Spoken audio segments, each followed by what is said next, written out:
falls off. We like to go in depth. Yes. Hey, so Bekah, it is wonderful to have you back or here or whatever we did. I forget whether we've just talked before because you interviewed me for a bunch of stuff, whether we've done a podcast before, haven't we? Yeah, yeah, with my last book. And then now I'm here as a part of my thank you tour for Yeah, well, thank you for writing the forward to the new one. yeah, we've done enough together between just talking about your book and then I wrote a forward to your book, which we'll get into. And then you've had a podcast and now you're back. And it's like, has she been over for dinner or something? Because I seem to have seen a Yeah, lot of you. yeah, we need to make that happen. We can do that. Yeah. Hey, so let me introduce you properly. My name is Frank Schaeffer, and this is a podcast that I do called In Conversation with Frank Schaeffer. And my guest today is Bekah McNeel, and she has a book out that we're going to be talking about. Here it is. And I happen to be the person who wrote the forward to this, so I made it onto the cover. See, it says forward by Frank Schaeffer right there. This should be a new thing, by the way. I should not interview authors anymore unless I write the forward to their book. That's like Well, going to be. I kind of see it as like I don't know if I was calling in a favor or earning. I was like, oh, I'm going to ask for this, and it's such a big ask. I hope he says yes. And so this feels like a big thank you for me. Well, it was lovely. It was lovely to write the forward because I enjoyed the book so much. Let me continue to introduce you properly. Bekah is a journalist and was recently keynote speaker at the 2024 Associated Church Press Convention in May. She is the author of a brand new book, which we're talking about here. Comes out July 16, called This Is Going to Hurt, Following Jesus in a Divided America, for which I wrote the foreword. Please subscribe to In Conversation with Frank Schaeffer at Apple Podcasts. That's what you're listening to here. And to my Substack, it has to be said, at frankschaeffer.substack.com, which is a regular commentary I do, which is kind of heating up as the election season approaches. Unfortunately, I wish we could just talk about books and other things besides the end of the Republic, but that's where we're at, unfortunately. Um, but anyway, Bekah's written a book which the subtitle Following Jesus in a Divided America, and it deals very forthrightly with subjects that I found very touching and moving because she tells people stories. And the bits of the book that particularly got to me, and here it is again, This Is Going to Hurt. Um, and I guess, the title is What's Going to Hurt is that any attempt to actually follow the teachings of Jesus in a world in which we get labeled just for being kind to migrants or gay people or doing all the things that essentially are basic Christianity to generations of Christians. And all of a sudden, these are politicized to the point where they trigger reactions from the right. You get called a liberal for doing things that conservative Christians did for eons in terms of feeding the hungry, taking care of the poor, welcoming the stranger. All of a sudden, this is radical left wing liberal stuff. And Bekah's written this corrective book saying, faith is not supposed to be easy. It's always a struggle. And when we get to these huge issues that are dividing us, let's just step back for a minute and depoliticize them and talk about basic Christianity. One last note from me. It's an odd book for me to read in the sense that I so like the book. My own spiritual journey or lack thereof has really taken me far, far away from calling myself a Christian at all. And yet at the same time, because of my background within the Christian community, I'm very sensitive to the fact, and then I'm going to shut up and we're going to talk about your book, that even in the conservative movement in which I was raised, present day Christian nationalism, white nationalism, the Amy Coney Barretts of this world taking away women's choice and so forth would have been regarded as radical. So that what's odd is I come from a Christian background that you could call conservative. I was born in 1952, so that sort of dates me. The evangelical community is now so far away from anything remotely recognizable as even basically Christian that, for instance, my father, Dr. Francis Schaeffer, would have recognized, or Billy Graham's grandson, who I was talking to Stephen the other day, he was saying my grandfather, Billy Graham, would not even recognize what's going on with the MAGA movement and so forth. So I want to do a weird thing with you. We want to talk about This Is Going to Hurt, and here's the book. And I wrote the foreword, so I don't need to endorse it because, I'm not so hard up that I write forewords for free for books I don't like. Let's just put it that way. I like this book a lot. But I want to cut to the chase here in a sort of a larger philosophical matter that is going to come to a head in November. And Mhm. that is, Bekah, you're a journalist, you know the Christian world, you've had your own journey, you're writing a book on treating migrants with dignity and kindness and so forth. Talk a little bit about the arc that has taken us so far away from Yeah. what might be accepted as a basic Christianity that your book even is needed to be written and relevant because it is relevant. But why does this need to be said? What has happened to the community that you and I have both been parts of? Yeah. Oh my gosh, yes. It is the book that I wish I didn't have to write. As I was writing it, I was like, there were several times I think we finally had to cut some instances of me saying, I hate that this even needs to be said, Yeah, because I'm writing and I'm like, how is this not basic humanity? Forget yeah, Christianity.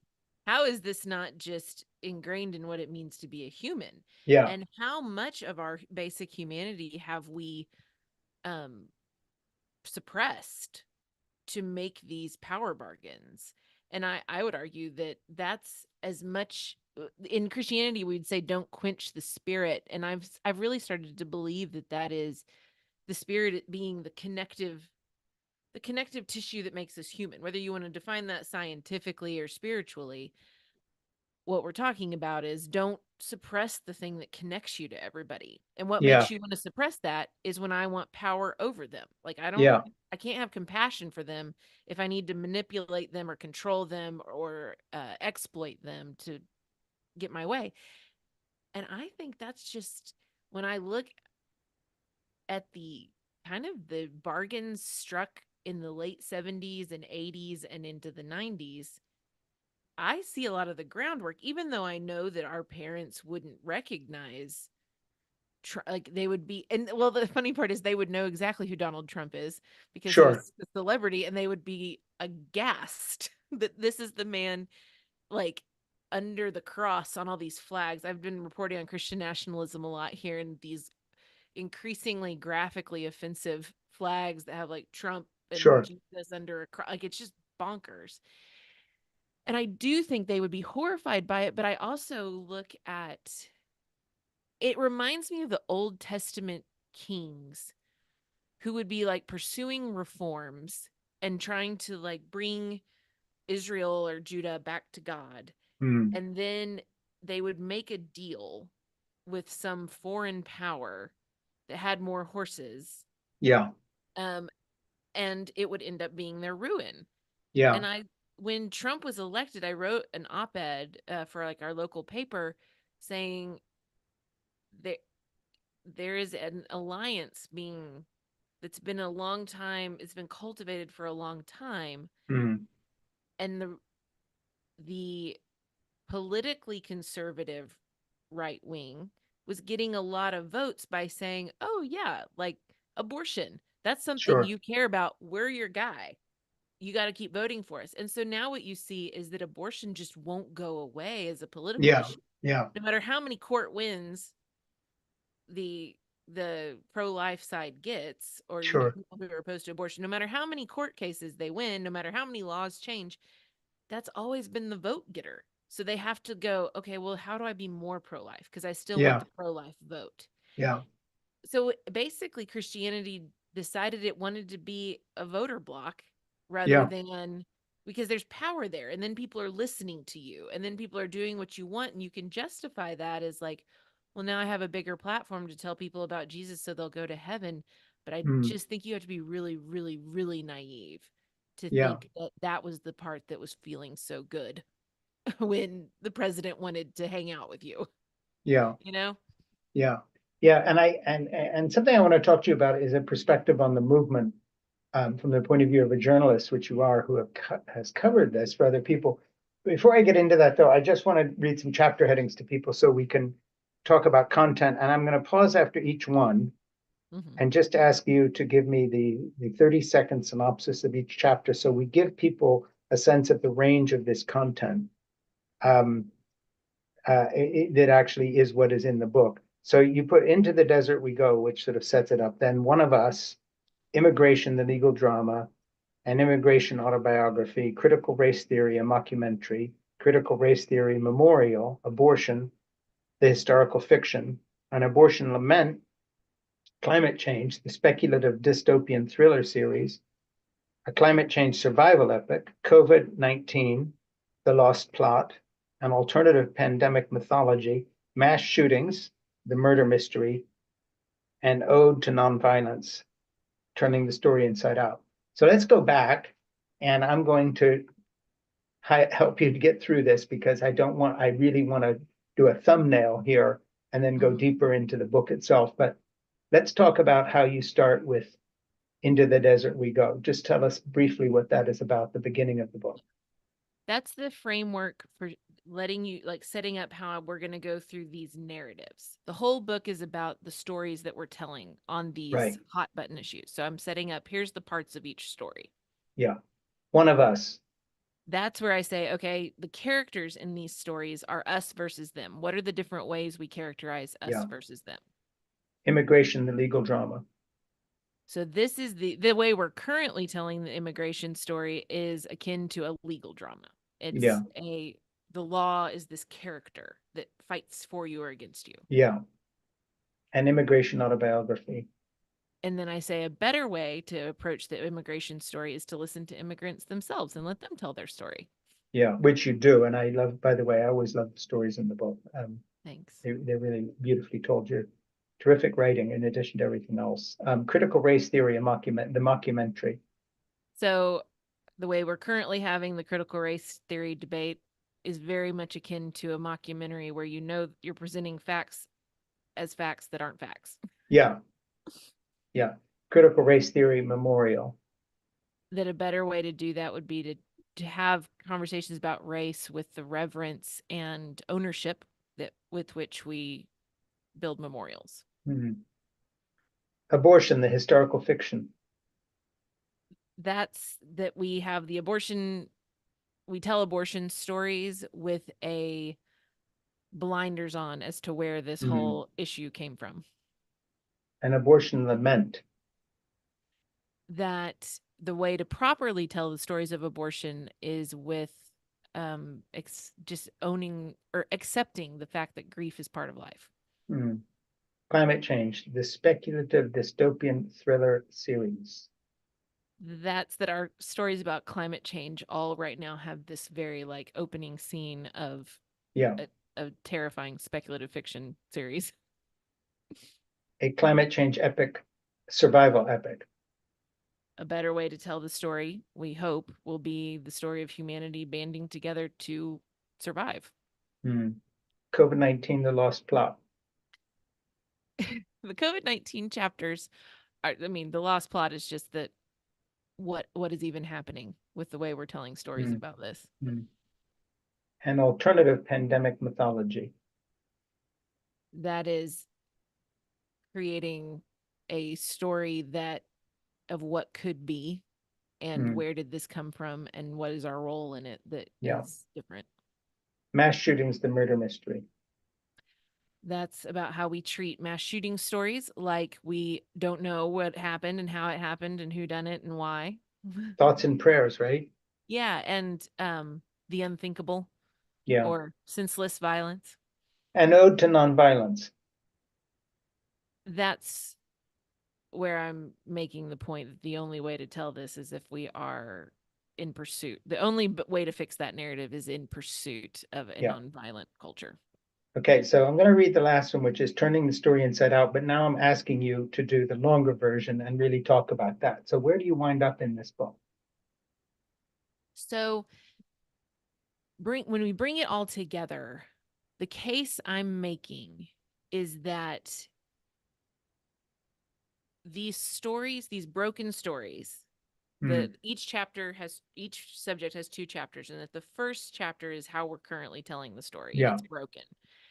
And that it's broken because we always orient the question of whose suffering can I tolerate and whose suffering is completely intolerable. It's your suffering I can tolerate, my suffering I cannot tolerate.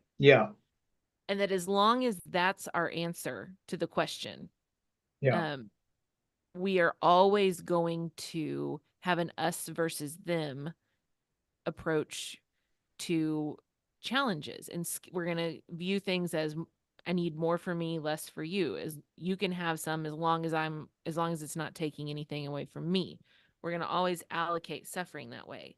And that when we turn it inside out, which I think is what the gospels are advocating. I think that's Yeah. what Jesus, the historical figure, I think was advocating a very flattened hierarchy and inside out model. A lot of Sure. historically, like in the 70s, it became very popular to talk about it being upside down, Mm. like the last shall be first and all that stuff. And I think that's helpful, but I think that actually the way we allocate suffering and compassion tends to be more of a like a radial model where you have me at the center and everybody further from me getting out, and everybody close to the center gets compassion, and the further and further you get out, the more I can be like, oh, sorry, this might not work out well for you, but I need it for me. And Yeah. when you turn it inside out, it's not that you're saying, now I'm going to go be a martyr and I'm going to starve because every bite that goes into my mouth could be going into somebody else's mouth. It's that now I think of it almost like a donut. Like Yeah. I'm taking what's at the center and wrapping it around the outside so that we're one. It's oneness. It's Mm. not the inside out version of this is where I'm not okay until you're okay. There's not a situation where your suffering isn't painful to me. It's really radicalizing compassion to say I don't want to live in the world where me and mine are fine and Yeah. you and yours aren't. And that's not okay with me. And that's I think what the radicalness of that inside outside is now us Mm. encompasses it's oneness. We are Yeah. all part Everyone. of the big us. Yeah. I have a question for you about the book itself. The writing of the stories are all really poignant. They're really good, and I'm wondering how you collected them. I've recently been interviewing different authors who have made stories of people within their books, the book. They have interviewed X number of people, people with a lot of children, people with none, women, whomever, to get the story told. Um, when you started to write this book, did you go looking for these stories, or were these people you already knew somehow and were connected to? Just talked about the storytelling part of this book and how you collected those stories, how you went looking for them, or whether they kind of just dropped into your hand because you already knew these people. Because as a journalist, you first contacted me, you wanted to interview me about something. Let's say you had been writing a book where some personal story of mine have been used. Okay, then that's how you would have met me. How do you know these people? How do you know the stories? Most of them I met through reporting. Like the best part about book writing as a journalist is that your source material is your daily work. And Sure. so many of these folks whose story, but what's fun about writing it now as a book is that when you're writing these stories in journalism, like it's short, you have a limited amount of time, and you Yeah. the author are kind of not part of it. So Right. I'm not really talking about how I'm observing it. I'm just kind of listing the facts, and I Yeah. try to draw out their humanity, and I think I do an okay job as a journalist creating real characters, Yeah. letting people's humanity come through. But in a book where I can say this is how it affected me. Hmm. Now you have this interplay. So I'm sometimes telling the story of what was going on behind the scenes Sure. while I was writing a journalism story, like Yeah. something that appeared in a newspaper. And those behind the scenes conversations that didn't make it into the story are actually a lot of that's where Mm. it was while I was reporting, particularly on abortion, that I got the idea for the book.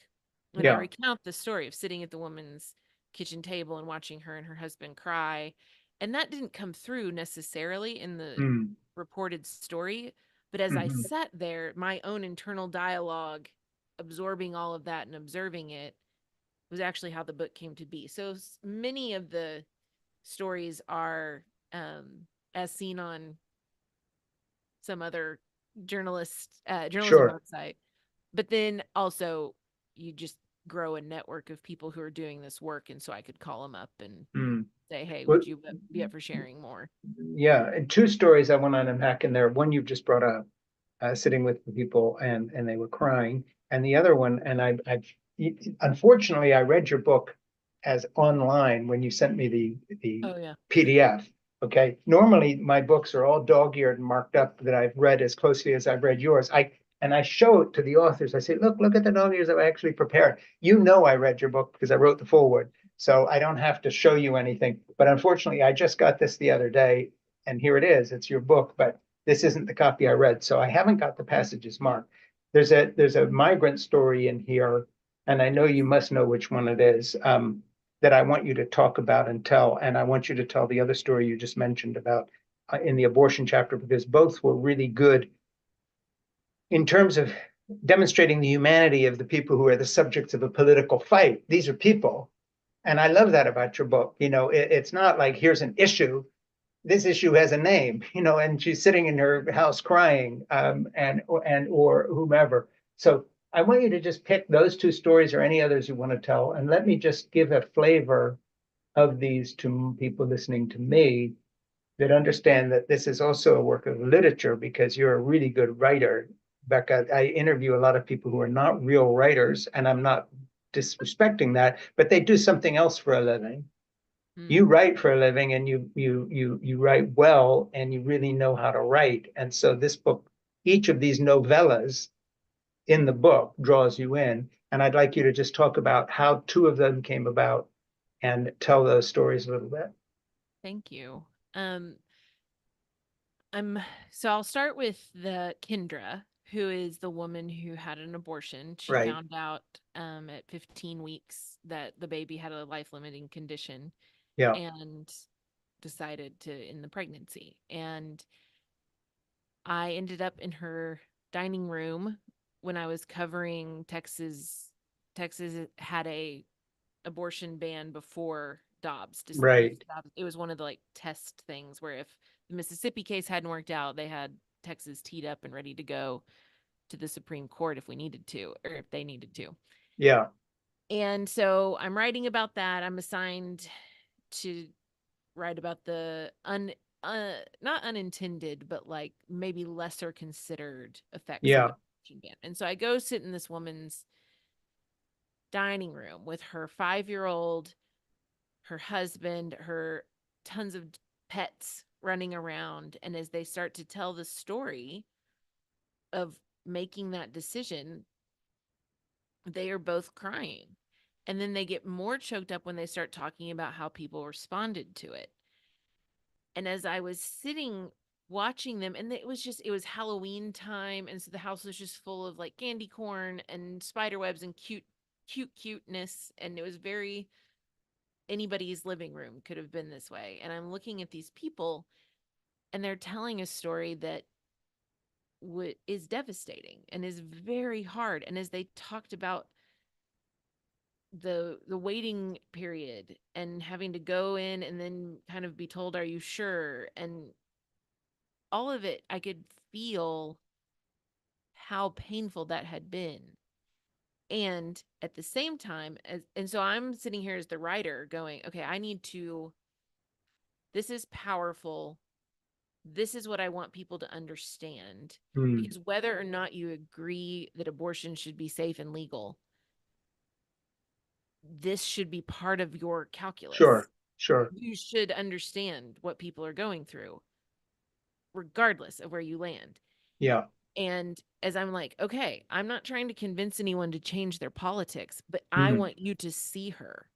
Yeah. And in my head, as I'm like I'm feeling compassion. I'm wanting to write compassion into it. Hmm. I am trying to craft the story, and I can hear in my head the counter narrative, Yeah. the answers that I grew up with in the pro life movement. Like it's already accounted for. And that was the moment. That was a big moment because I was like, oh, her Mm. suffering, the pain of a mother is already written off Yeah. and accounted for in this Yeah. political counter narrative. When they politicized it, you have to eliminate any compelling argument on the other side. And if the compelling argument is a human being whom you might Yeah. have compassion for, you Yeah. have to somehow neutralize them. And so Yeah. she'd been neutralized. And then the same thing happened. I think you're talking about Jessica Minheva, and she was a mom from I'm trying to remember now if she was from Nicaragua. No, El I, Salvador. El yeah. Salvador. And her kids had made it to the United States Hmm. and were living here, and she desperately wanted to be with them as their mother. They had been living in a town that was run by gangs, and the gangs had been recruiting her daughters to be girlfriends, Hmm. which is not great. No, it's the worst version of what you can imagine. Yeah. And they were coming after her sons to enlist. It was just a very bad situation. So her kids were here, and I wrote about this story for Christianity Today. Yeah. And she came across the only way available to her because fleeing gang violence is not grounds for asylum anymore. And so Mm. she comes across with illegally, gets caught, ends up in uh, briefly detained and then deported. Yeah.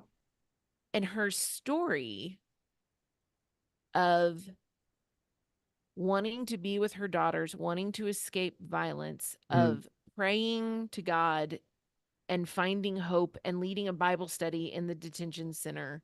And Yeah. all of this, for me, it struck me as, oh, wow, like our border policy is the antagonist Yeah. in her story, in this story of redemption, in this story of a family being together. This law and the way we decide who gets to immigrate and the way we Sure. run borders is the antagonist. Hmm. It's causing her suffering. Yeah. Yeah. And we work so hard to, we love the law so much in the United States that we just cannot abide it being the villain in a story, Yeah. Yeah. or the antagonist, or the cause of suffering. Yeah. And so you have to do that, you have to deaden your heart to the real suffering in To her the life, real which is person. not even what she's going through in El Salvador. It's the being separated from her children Yeah. Here. and the sacrifice she Yeah. made Yeah. so that they could be safe. Yeah. And there's no room for that if your agenda is a legal agenda. You Yeah. need the other side to be neutralized and for Yeah. there not to be compassion, because compassion really gets in the way of power.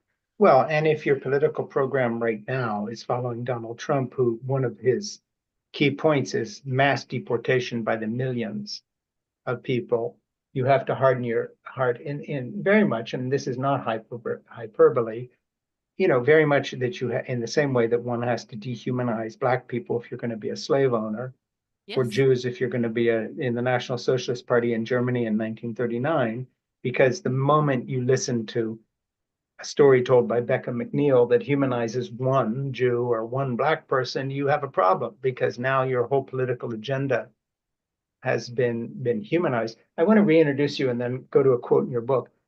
This is In Conversation with Frank Schaeffer. I am Frank Schaeffer. My guest is Bekah McNeel, and I wrote a foreword to her book. Bekah is a journalist and was recently the keynote speaker at the 2024 Associated Church Press Convention in May. She is the author of a brand new book out July 16, which is almost as now, and it is titled This is Going to Hurt, Following Jesus in a Divided America. So it is rather apropos for the moment we are in, because we have an entire political party controlled by people who call themselves Christians and Christian nationalists. But apparently, this Christianity no longer involves Jesus. I'm not sure who it involves, but it's not Jesus. If anybody's ever read any cursory passing reading of the New Testament, whoever else is being described by the MAGA movement, it's not Jesus. I wrote the foreword for this book. I want to jump in and just read a little quote here, which is good because it's from chapter 8, but it kind of talks about what the book is. I mean, we're talking about individual stories, but here's a summation that sort of draws a conclusion in the middle of the book. If our response to suffering includes the possibility of lament, the acceptance that there is struggle, there is loss, and there are situations without a win-win outcome, it would change the way we talk about abortion and how we regulate it. And you could have put the word abortion or migration or anything else you're talking about. It would change the way we talk about anything and how we regulate it. If what you're saying is true, the response to suffering includes the possibility of lament. I love that. It's possible that if we knew how to lament for the suffering inherent in an untenable pregnancy, again, fill in the blank, in a mom heading across the border with a baby in her arms escaping gang violence, if we felt abortion as a loss of life, and if we felt abortion as a loss of life and simultaneously acknowledged how pregnancy can also be incompatible with life, and again, sorry for being so cute, if we felt a migration issue or detention of a migrant as a life loss of life opportunity, but simultaneously acknowledged how this individual situation can be incompatible with their lives and with living well, we would be more serious about the care and community offered to people in need of abortions and or migrants or in pain from something else. I just think that paragraph is a good summation of what you're saying about all the subjects in the book. And I hope I'm correct about that. Yes. I think it has specific implications in each situation. The reason I brought it up is particularly with abortion, but you are correct. I do think it applies to most, if not all, of the cases in the book. We When you lament and you say this situation is grief, this situation, we are in a bad state, our gut reaction, especially as Americans, is to go, well, I want to fix it and I've got a plan and I want you to buy into my plan, and therefore I'm going to say that my plan ends the suffering.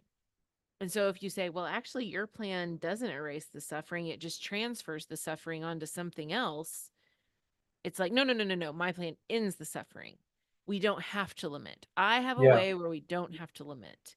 And in the abortion debate, it is no, it does not hurt a woman to go through with an untenable. It does not hurt a family to sure. give birth to a baby who dies an hour after, being born. It does not. That is not hurt. That's actually joy. And you see a lot of this reframing of like, no, that's a win. And my argument is that if we would just let it hurt and take and be brave and hurt with people and say Yeah, this, it would change the way we have the discussion, and there would be compassion, and that compassion would end up showing up in our policy. yeah, You would have compassion, we'd have compassionate border policy if we weren't so determined mm, and that the border works a little differently because we're simply okay with the migrant suffering. We're not even denying that they're suffering. We right. just, as a nation, are like, bummer. Sorry for Well, it's you. very there's actually a parallel with the way we look at incarceration. You're going Yes. to be raped and beaten up. Well, hey, you're a criminal, you're in jail. But was that part of the sentence? Was gang raped in a prison part of your sentence? No, but hey, it's par for the court. We are abominably hardened to the plight of anyone that we have written off as sort of less deserving than ourselves. Well, I mean, there's no air conditioning in that tent city. Tough. They're homeless. I mean, what do you expect? They're living on the street. Not, there's no sense of empathy or put yourself in those people's place. Yeah. And of course, that's the theme of your book throughout. I cut you off. I'm sorry. Well, no, I love that's a perfect example. It's one of the big us versus thems that I draw out because I draw out like there's a racial us versus them, there's a Yeah, gender us. One of them is religious and I would say moral, where yeah, we're willing to say, "Oh, this is an easy one. Once hmm, you've forfeited your humanity." yeah, And because we as Americans like to define humanity according to the law, yeah, because we've been fighting over the gift the abortion debate gave us for every subject is what counts as a human. Sure. And then you look at what is that? We use the nation. We look at immigrants as less human because they're not in the nation, they're a Yeah. them. And we look at people who have been incarcerated, people who've been convicted of crimes as a them. They've broken the law, and the law is how we define Yeah. us.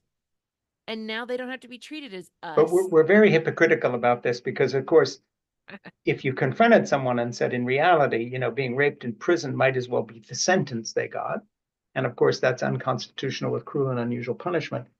We don't have the guts to say, well, let's just sentence them to that. We pretend it's something else. The same thing with abortion.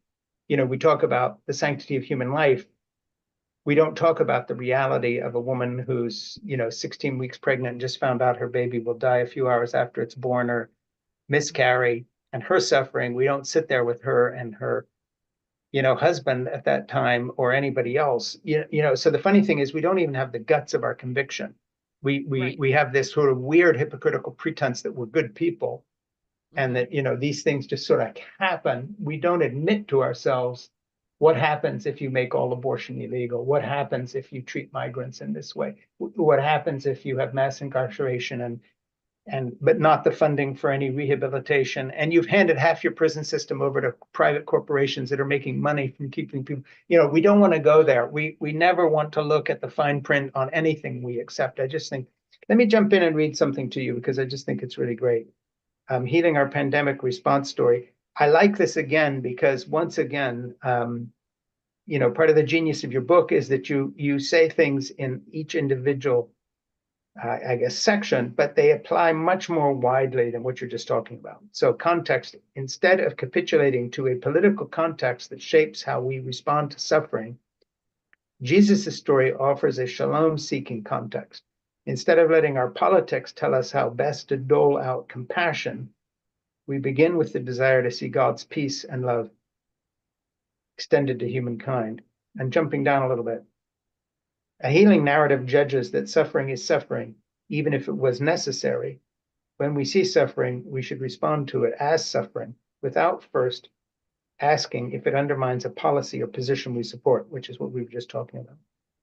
And then you get to trade offs, allowing the suffering of the world to direct our attention, not a political agenda. We lose the confidence in moral superiority, perfectionism, and the momentum of that perfectionism affords us. If we move forward knowing that our positions cause suffering, we cannot barrel through pushing our agendas without pause. Again, applies to everything we're talking about. And then you get to us and them. When we trade control for compassion, people will do things we wish they wouldn't. We will disagree. We will at times vote differently, but, and I'm turning the page if you hear it crinkling on my podcast, if we see our political foe as part of, quote, us, with agency given them by God, we will continue to approach them with a desire to understand and heal, not simply try to convince them or force them to do what we want. And the last little bit is distance and compassion. We draw close in compassion, not just to those who suffering makes the case for our preferred policy, but to those who suffer as a result of the policy we have to support. And I just think that's, beautifully written and so wise, and just exactly what we need to be thinking about as we roar towards this November election, when both in the liberal and the conservative camps, everything is reduced to policy and politics. And I really fault the left for that too. Mm. So all of a sudden, gender issues and all these other things become a political cause, not the kid stuck trying to figure out who she is or who he is or who they are. We have a genius for reducing things to examples of something else without looking at the thing itself. Oh yeah. And I love that about your book because it always, if I can put it this way, I've abandoned my evangelical Christianity, but I understand the good bits. And you represent the good bits in this book. And it's really trying to see the individual as a human being and as an individual, not as a kind of a pawn in the political game. And I love that about the book. I hope you like the selection that I read there, but because I think that summarizes what the book is about. Thank it. I really did want to do that, especially writing. The book writing cycle is so long. And I was like, Yeah. this is so dicey to choose news topics that are not going to be like, I wrote this before the conflict in Gaza. Yeah. And But obviously it all this applies. exactly. And so what I was trying to do is exactly, and thank you so much for highlighting that for everyone, that even if you're sick of hearing about COVID-19, what I'm trying to do is say COVID-19 illustrated something. It And did. each issue illustrates some Hmm. aspect of the way we dull our compassion in favor of power. And I really Yeah. do think those are the two streams. It's, do you want power over people or do you want compassion for people? Do you want Hmm. to love them or do you want to control them? And the COVID was such a great illustration of, and it came for everybody. Everybody had to decide. When a mom tells me, I think wearing a mask is hurting my child's speech development, Yeah. do I go, no, I'm sorry, that just can't be true because masks are good? And you go, okay, well, and Sure. again, it brings back to lament. We were in a pandemic. Things were gonna suck. Like Hmm. there was gonna be parts of life that were just miserable.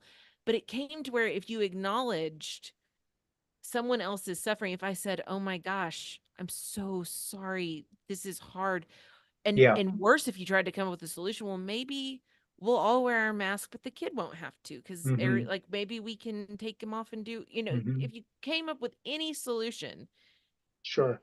you were betraying this, we all have to be united in our, we're going to wear masks 24/7 whether you're alone in a field or in a crowded class. Like you couldn't, and likewise when I had friends who were not, none of my friends but extended community who was anti-vax, anti-mask, all that stuff, when they inevitably got COVID and were super super sick, they Sure. had a hard time admitting like, whoa, that Maybe I was made a mistake here. really bad, and Mm. then wanting like, oh, I actually do want you all to get vaccinated now. It was seen as a betrayal.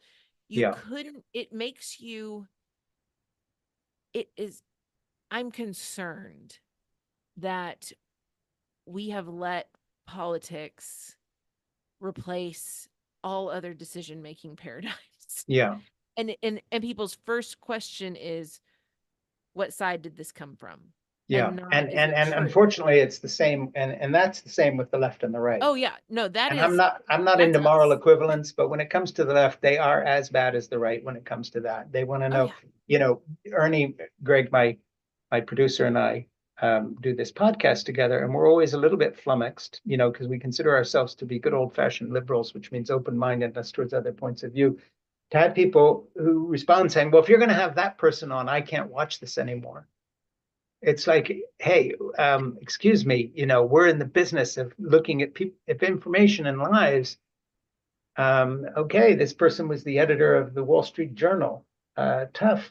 They're a very powerful, big organization. You don't know where, you don't want to know what he thinks. Yeah. Um, and I think it's the same thing with gender issues and race and equity and inclusion. By the time it becomes a political formula, we're not talking about people anymore. We're talking about a weapon in the drawer that we use to make ourselves feel good, that somehow we're more moral or whatever it may be. And I really think a lot of Americans are sick of this. And it's a kind of a pretentiousness. And I think what we're all longing for is the view that Bekah McNeel takes in her book, if I can put it that way, because this is going to hurt. Basically says, okay, fine, you hate these people. They're wrong. They're always wrong. We cancel our thing. We're never going to talk to them again. They hate everybody we love. One little problem there. A, you're not perfect and don't have all the answers. B, they're human beings. And Yeah. there's a story here. And I love that about your book. I just think it's a consoling thing to find somebody writing who's a journalist and so good at what you do, from that point of view. If I was not interested in Christianity at all and read this book, I'd say, I want to know a little more about this. Wherever she's coming from, this sounds pretty good, because of that aspect. I know I've gone on a little too long there, but I really do like the point you're making. I could listen. Are you kidding? This is like every author's dream. Like, tell me it worked.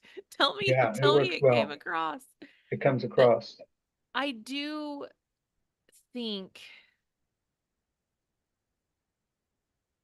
that there's a huge hazard, and I have been corrected in this. I am a millennial white woman Hmm. who really wants to prove that I'm one of the good ones. Like my ego wants Right. my friends who are black and Native American, whatever, to say you're one of the good ones. We used to call that being woke, but now woke is a pejorative term, and I don't I don't know what's replaced it, but Right. like you're a good white person. And I feel it. I feel that like, oh, approve of me. But the advice, the chastisement I've actually gotten from one of my dear black friends and a Anishinaabe writer who called out this very same thing is that this effort to be pure, this effort to be Sure. like, oh, I don't have any problematic associations. I don't, and eventually most white people have to come up with like, what do I do about my family? What do I do Sure. about my, and they've though said you cannot go around just disowning everybody.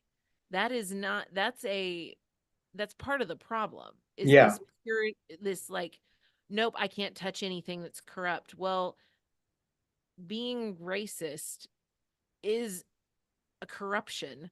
And if Sure. you're looking at that as like, well, that's the unforgivable sin, and I don't want to touch it because I don't want to be, that's not redemption. And Yeah. and the people who are most sick of the purist, I'm doing this to prove this and one that, I think are the Sure. people who are most affected. Yeah. So like the people who would benefit from DEI programs, diversity, equity, Hmm. inclusions, the students, the faculty, the ones who would actually be helped by these programs if they were taken seriously, are the most annoyed at them being weaponized and turned into like political like Sure. brownie points or you know scars on your record. The what gets lost are the people, and that's what I'm the my whole point of the book is that you think you're fighting for people, but if Mm. you're really just fighting for control of the narrative, you've lost them. You've lost the thread. Yeah. I have Yeah. just a little thing I'm going to interject here. I'm talking to Bekah McNeel, and her book is This Is Going to Hurt, and it's out. I was going to say this week. It's almost this week, July, whatever, 16 or something. Um, it's a good read. And to wit, Ernie and I would like to put this in our book club, which is called, this has, what is it? It Has to Be Said. We call our book club, It Has to Be Read. Oh, Um, my commentary is It Has to Be Said on Substack, and please subscribe, blah, blah, blah. But we also have It Has to Be Read. And we would like to make this an offering for July, which is like coming right up, because that'll be when your book goes out. And that way we can keep promoting it and make sure that it's on our list. And so we're going to make this a July offering. oh, thank you. And it's part of our book club. Yay. So there you go. That's what we do when we really like books and we want to re-promote them. But and it's all too poignantly apropos of the moment in history that we're in, this divisive moment. And I think the basic plea of the book, if you want to cut to the absolute final chase, if I could suggest this, is humans are more important than politics. It Period. has, it's stunning that that needs an entire book Yeah, to say. yeah, Um, but I really do think that yeah. I'll that's give the you a route. weird personal example here. And again, this is your book, but hey, I wrote the foreword, so I have a Yeah. little ownership here. Yes. Um, I have a dog named Zip who's sleeping right here, my beautiful little animal. And every day we go for a walk. And one of the houses we walk by always puts up a Trump sign, always flies the Trump flag, flew his American flag upside down when Obama was elected. Maybe he's married to a Supreme Court justice. I don't know. Or he golfs Could with be. one. Yeah, and would not be, when Jeannie and I are here in our neighborhood, this is not, quote, our kind of person. But because I walk my dog past their house and because he welds things and puts them on his lawn for sale, he makes Halloween things out of, cans and stuff, and there's always something on the lawn. Gradually over the years, we've gotten to know them. And because of my dog, who they like, who always goes over and says hi to them, and doesn't chase their cat, so scores big points. We get talking. So who are they really? Are they Trump voters? No. Um, Pat is recovering from having a lung removed, and she's 8-year cancer free, and I'm so happy for her. And when my wife Jeannie had a heart attack 3 years ago, Pat was talking about the doctors that she liked at Mass General and how well they had taken care of her. And then I talked to her husband about a chimney fire he had, and the fire department came over, and we both cut our own wood and heat with wood. And they like my dog, and they vote for Trump, and I don't vote for Trump. But the funny thing is, when I walk by their house, what I check on is to see how she's doing with her latest scan or checkup. And what they ask me about is how Jeannie's doing. And it isn't kind of a kumbaya, can't we all just get along? But the fact is, I treasure in these divided moments the times when I feel solidarity as a human being with another human, irrespective of the fact that we hate each other's political candidate. Each thinks the other is awful when it comes to this, you know, and so forth and so on. So, irrespective of whatever conspiracy theories they're into, there's a basic humanity there that just cuts through all this. And I would say this is going to hurt, basically says that following Jesus in a divided America um, necessitates that you begin to be interested in whether Pat is fully recovered from her lung cancer before you worry about who she's voting for. And the crazy thing is that if you operate that way, you have more of a chance of actually talking to Pat about who she's voting for than if flaunt your Biden sticker and say cutting things. And I mean, that's not much of an appeal, but it's certainly where I live in my little neighborhood, having been here for 44 years. And I'm grateful that I know people who are very different than me and that there's a basic for and neighborliness there, which I think comes straight out of the teaching of Jesus, who would be looking at our liberal friends and saying, I'm glad you think you have your shit together. You're still an asshole. I don't know where Mhm. that is in the Bible, but that's basically Jesus's message. I think Um, he said it to the disciples at least once. yeah, all are assholes and have come short of the glory of God, something like that. Yes. There's not enough of that recognition on the left. And of course, the right is full of its own kind of demonic passions these days of writing the rest of us off or making lists of who should be deported or executed or whatever the hell they're going to do with this if they win next time, all Yeah. joking aside. Yeah.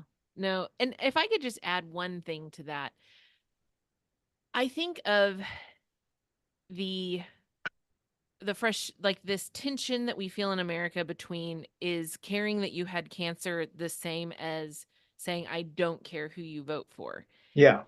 And I actually view it, I had this amazing professor in college who was like my mentor in writing. He's the reason I can write. um and he was this Vietnam vet, fascinating person, Baptist preacher, um brilliant, like he'd been to the Iowa Writers Workshop, just a fascinating person. But he did an entire lecture each semester on marriage, just Yeah. randomly in the middle of our writing workshops. And his big thing was always never let contempt enter the marriage. A marriage can survive anything except Yeah. contempt. Yeah. And I didn't understand that until I got married.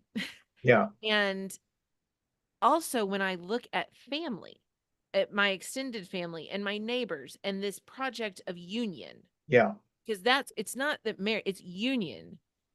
Unity can't survive contempt. It's when I care about someone, I actually care more about how they vote. And Sure. maybe the pain is not, oh, if we're friends, I have to approve. But if I'm friends with you, then your racist point of view or Yeah. you're not caring whether immigrants suffer or not actually hurts me deeply. Sure. And it brings back lament. If you're willing, contempt is this protective, like, I don't even care what you think. I've written you off. Hmm. And the plea is not, let's just all get along and have fun and not talk about our differences. The plea is, don't write each other off as human beings. Yeah. Care more. And that care is one day going to manifest as bringing you a meal at the hospital, and the next day is going to manifest as, I can't not talk to you about Right. your your vitriolic Facebook post that was so harmful to your soul and to Yeah. your Yeah. neighbor. So I actually think that everything you described is exactly right. And it is the deepening of relationships that we need. And what's hard about that is that it's going to hurt Yeah. because we are divided and Yeah. other people's views right now are painful. And it's painful to love somebody who you feel is so hateful and who you Yeah. see the effects and you see it tearing apart the country and plummeting us toward the climate abyss. It's hard, but contempt gets us nowhere. Yeah. So it's Yeah. really a plea against contempt. Yeah, and I think the book makes that clear. Before we run, and I know you have a heart out because you're doing something. I forget what you said it was, but what are you doing that's so important? I You have a got to go do. doctor's appointment There and we are. Okay, I you're didn't staying. account for the travel time. You're staying alive, and we're going to get I out of am here. And we trying got two so minutes hard before you miss your appointment. and Uh, die. what are you working on? I don't mean Oh, another book or whatever. What are you doing? You oh, journalism, or I'm you? journalismizing. Um, I am working on a lot of Texas education policy stuff.